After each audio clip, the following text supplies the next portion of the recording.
안녕하세요. 요즘 AI 에이전트들 정말 똑똑해졌잖아요. 근데 얘네가 외부 도구랑 연결되는 게 필수인데 이게 은근히 골치 아픈 문제더라고요. 아, 네, 맞아요. 오늘 저희가 좀 깊게 파볼 자료는 바로 이 문제를 풀려는 도커의 MCP 카탈로그랑 툴킷에 대한 기술 분석입니다. 이게 당신의 AI 개발 방식을 어떻게 바꿀 수 있을지 한번 집중해서 들어보시면 좋겠습니다. 네, MCP, 그러니까 모델 컨텍스트 프로토콜이 사실상 도구 연결의 표준처럼 자리 잡고 있긴 한데요. 근데 이걸 실제로 막 서버 설정하고 관리하려면 배우는 것도 복잡하고 손도 많이 갔어요. 그렇죠. 개발자들이 막상 중요한 기능 개발보다 이런 설정에 시간을 더 쓰는 거 아니냐 뭐 이런 말까지 나올 정도였으니까요. 도커가 바로 그 부분을 딱 파고든 겁니다. 아, 정말 공감되네요. 저도 예전에 비슷한 경험이 있어서 그 개발자들의 어려움을 덜어주려고 도커가 내놓은 게 그러니까 도커 MCP 카탈로그랑 도커 MCP 툴킷이군요. 네, 맞습니다. 마치 예전에 도커가 컨테이너로 배포를 확 바꿨던 것처럼 이제 AI 도구 관리 쪽에도 좀 명확함이랑 신뢰성, 확장성 이런 걸 주겠다는 거네요. 정확해요. 개발자들 삶을 좀 더 편하게 만들어겠다는 거죠. 일단 도커 MCP 카탈로그부터 보면요. 이건 신뢰할 수 있는 MCP 서버들을 모아놓은 곳, 약간 공인된 시장 같은 개념이에요. 오, 시장이요? 네, 뭐 스트라이프나 일레스틱, 그라파나 같이 이미 검증된 게시자들이 제공하는 도구들이 한 100개 넘게 들어와 있고요. 계속 늘어나고 있어요. 와, 벌써 100개가 넘어요. 이야, 예전에 진짜 외부 도구 하나 안정적으로 연결하는 것도 큰일이었는데 대단하네요.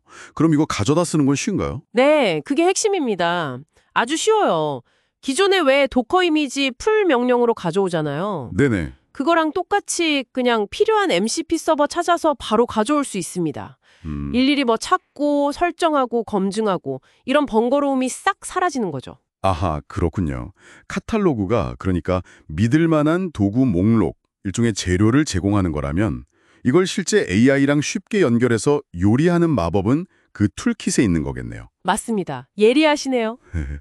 그 툴킷은 그걸 어떻게 가능하게 만드나요? 도커 MCP 툴킷이 이제 실제 사용을 정말 간편하게 만들어주는데요. 이게 원래는 도커 데스크탑 확장 기능이었거든요. 근데 이제 아예 내장됐어요. 아, 내장이요? 더 편해졌겠네요. 네. 그래서 그냥 클릭 몇 번이면 MCP 서버가 진짜 몇 초 만에 딱 실행되고, 클로드나 커서 같이 당신이 자주 쓰는 AI 클라이언트에 바로 연결할 수 있게 됩니다. 클릭 몇 번으로요? 그 과정이 좀 궁금한데요. 어떻게 그렇게 되죠? 이게 내부적으로 게이트웨이 MCP 서버라는 걸 만들어요. 게이트웨이 서버요. 네. 그러니까 당신이 도커 데스크탑에서 이 도구 쓸래 하고 활성화한 도구들 있잖아요. 예를 들어 컬이나 위키피디아 같은 거요. 이걸 이 게이트웨이가 한데 모아서 AI 클라이언트에 동적으로 딱 보여주는 방식이에요. 아, 모든 도구 관리가 한 곳으로 모이는 거죠. 듣고 보니 되게 흥미롭네요. 모든 도구를 하나의 게이트웨이로 관리한다니 그러면 AI 클라이언트 쪽에서는 설정이 훨씬 간단해지겠네요. 그렇죠. 혹시 근데 그 게이트웨이 방식이 성능에 좀 영향을 주거나 그러진 않나요? 약간 병목 현상 같은 거요? 좋은 질문인데요. 그 게이트웨이는 기본적으로 아주 가벼운 프록시 역할을 하도록 설계됐어요.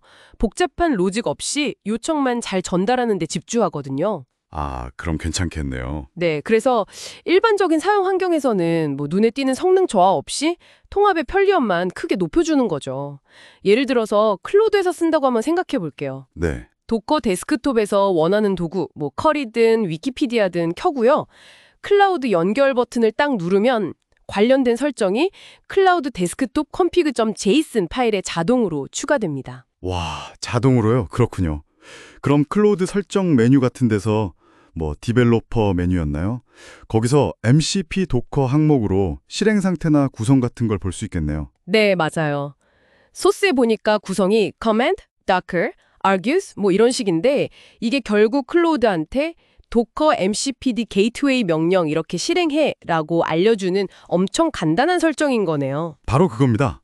네, 무슨 복잡한 스크립트나 설정 파일 같은 거 전혀 없이 그냥 도커 명령 실행 방법만 알려주면 끝나는 거죠. 와, 이제 클로드 채팅 화면에 가보면 Search and Tools 메뉴가 있는데 거기에 당신이 아까 도커 데스크톱에서 켰던 도구들이 딱 나타날 거예요. 그럼 이제 제가 클로드한테 저기 웹사이트 상태 좀 확인해줘. 이렇게 물으면 클로드가 알아서 컬 도구를 쓰고 오에 대해 알려줘 하면 위키피디아 도구를 딱 사용하는 식이 되겠군요. 네, 그렇죠. 가끔 외부 도구 사용 허용 팝업 같은 거 뜰 수도 있다는데 그냥 필요하면 동의만 해주면 되는 거고요. 네, 맞습니다.